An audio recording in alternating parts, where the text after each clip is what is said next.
At first I was going to post this in a relationship advice subreddit, but as it started getting stranger, I realized it makes more sense here. So every morning my husband would wake up early and cook breakfast for us and our 2 kids. It was usually eggs and bacon with some toast or biscuits or pancakes. We recently moved into a new 3-bedroom apartment in a much older part of the city with this beautiful dark wood furniture already in it. Well, ever since, my husband seemed to have picked up a strange habit. He's always been a bit lazy with cleaning up after cooking, so I'd always have to take the used eggshells out of the carton and throw them away for him.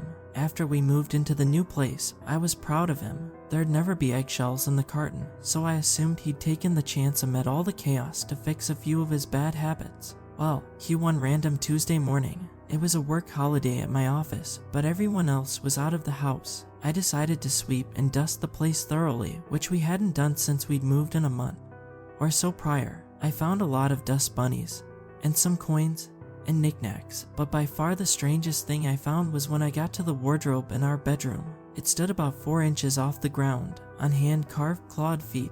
When I peered under it, there was a lot of dust and spider webs, but behind it were eggshells. Admittedly, I jumped a little when I first saw them, but I pretty quickly realized they were just regular eggshells, maybe 7 or 8. I swept them out from under the wardrobe and threw them away. I figured they were from the previous owner, though I was thoroughly confused by why they'd be there of all places. I cleaned again the next weekend. This time, I found eggshells under the couch, pale white, slightly bigger, and slightly slimy. They must have been recent. That, and the fact I'd cleaned under the couch last time, ruled out the previous tenants as a source of the shells. I still wasn't sure if I wanted to bring it up with my husband. It seemed too strange of a thing to do intentionally, so I racked my brain for other explanations. Maybe they got knocked under there unintentionally, but how would that happen half a dozen times? Maybe they got dragged under there by an animal. But we didn't have pets and no issues with rodents or other critters. Maybe one of our kids fished them out of the trash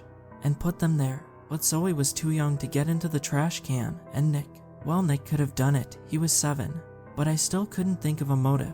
Over the following weeks, this happened several more times. Once it was in a dusty corner of the pantry, but both other times, it was the wardrobe again. I started getting increasingly curious, almost disturbed, by the occurrences. It was a part of my morning routine, before anyone else got up, to check under every piece of furniture, and in the corner of every closet and pantry with a little penlight, to check for shells from the previous morning without being interrupted. It had gotten more frequent. Pretty much every day, I was finding eggshells, almost always under the wardrobe, nestled near the baseboard of the wall, not too far from the radiator. Unfortunately, I wasn't able to just watch my husband as he threw away the eggshells from breakfast, since now that we'd moved across the city, my commute was twice as long and I had to leave before breakfast was ready. Finally, I decided to just confront him about it, since it was increasingly bothering me. Was this some sort of prank? A strange compulsion? Just his way of getting back at me for always complaining about the eggshells? Surely he knew that I knew, since I'd been cleaning them up every morning from under the wardrobe. When he got home from his job one day, I gave him some time to relax, then strode into the bedroom with him and shut the door. "We need to talk about the eggshells." He gave a little smile and looked up at me. "So you noticed?" Of course I noticed. I described to him my annoyance and how after the first few times, I didn't really find it funny that he left raw eggshells all over the house. In fact, I didn't find it funny the first few times either. I told him to knock it off and stop with the wardrobe thing. "Under the wardrobe," came his confused reply. I finally took the time to start throwing away my eggshells, since I knew it had always bothered you when I left them in the tray. "That's what I was talking about." "What on earth are you talking about?" I was speechless. "So you haven't been leaving eggshells all over the house?" "Almost every morning, I've been finding them. Under the wardrobe mostly, but I've found them in closets, in the pantry, in my bookshelf, in laundry piles, hell, even under the blankets of our bed. If this is some sort of prank, you've definitely gotten me good." His look of confusion was amplified. "Who do you think? Could Nick be doing it? Or is this some sort of prank on me? It can't be Nick. He's too squeamish around raw eggs." I tried testing the waters to see if it was him. He wouldn't even bring me an uncracked egg when I was baking cupcakes. Nick had always been a germaphobe, so his unwillingness to touch raw eggs didn't strike me as an act. "Are there any shells under there from this morning?" I had never considered checking under the wardrobe in the evening, so I did. I dropped to my knees and peered under it, and nothing. What about the other places? Intrigued, I grabbed my penlight. I'd been finding something every morning for the last week, so if there were any shells, I was sure I'd find them. I checked all the usual places, nothing. I checked the kids' beds, the kitchen cabinets, under the fridge, still not a sign of eggshells. They must be being moved there overnight, I said, puzzled. I had never connected this to the eggshells, but I started noticing this odd skittering noise. In the middle of the night, I would awaken, usually between midnight and 2 a.m., to a strange clicking, like claws on the hardwood floor. It would go away after a second, so I assumed it was the house settling, or maybe a ceiling fan downstairs, rattling the floorboards. Rodents had been an early thought of mine, but a call to the previous tenants and a knock at my neighbor's doors confirmed nobody had ever had issues with mice, and we'd never noticed food going missing, holes being gnawed, or droppings. I couldn't understand why mice would move eggshells around, but it was the most likely explanation I had, so I put out some humane cage traps with lures. One night, I woke up and heard the skittering again. This time, I grabbed my penlight and walked out into the kitchen. I shone it around, but the skittering faded off and stopped. On the way back to bed, on a whim, I peered under the wardrobe. At first I thought I saw the shells again, but then I realized I was mistaken. They were uncracked, whole eggs. My curiosity turned to shock, then to revulsion as I realized they weren't ordinary eggs. They were larger, more rounded, slightly moist, and slightly translucent. I could even see darkish blobs floating inside the eggs. It took all of my self-control to not scream in horror, but I jumped and slammed my head into a shelf in the wardrobe.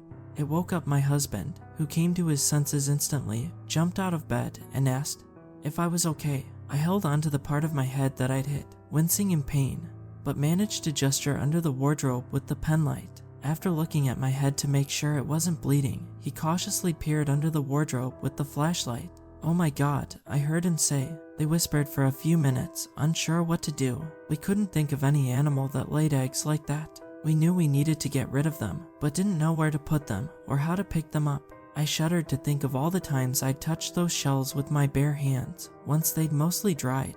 My skin crawled as I realized whatever was hatching from those had done so possibly hundreds of times under that wardrobe.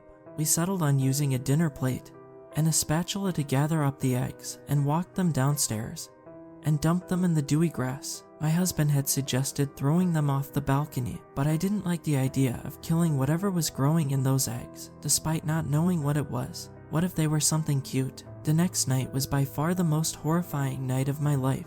I'm going to warn you up front. You might want to just stop here if you've experienced something similar long ago in your life, because you'd rather not know what it actually was. But here goes nothing. I'd felt a bit on edge ever since last night. I'd struggled to sleep at all, so I grabbed an iced coffee from the fridge and pulled an all-nighter writing in my journal about what had been happening and how my life was going. As the sun rose, I started feeling a little silly and figured the eggs were something innocuous, though I still didn't have the slightest clue what.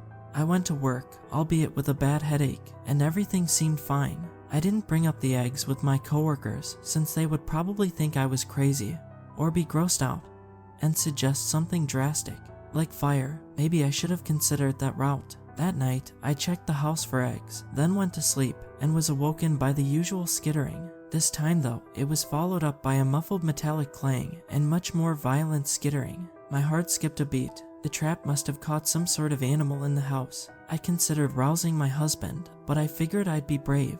I took the penlight and peered cautiously around the door. The island counter blocked my view of the trap. As I carefully circumnavigated the counter, I caught a glimpse of the trap and screamed. It held a spider-like, gray, hairy creature about the size of a rat, or a small dinner plate if you counted its legs. I dropped the light in shock, and it broke, engulfing the room in darkness. I heard more skittering behind me and a hiss from the monster in the trap. My eyes were still adjusting to the darkness, but I could see movement out of the corner of my eye. I squared off with one of the creatures, which had its legs bent as if it was about to leap straight at me. Looking around frantically, I realized my only remaining option: up. I grabbed the cord to the attic door and pulled. Something soft and light fell on my head and rolled off my back, but I grabbed the ladder and yanked it down, never taking my eyes off the spider thing, its eyes glowing in the faint moonlight. I scrambled up the ladder to the attic, and the last thing I remember is seeing hundreds, maybe thousands of tiny pinpricks of light, blinking,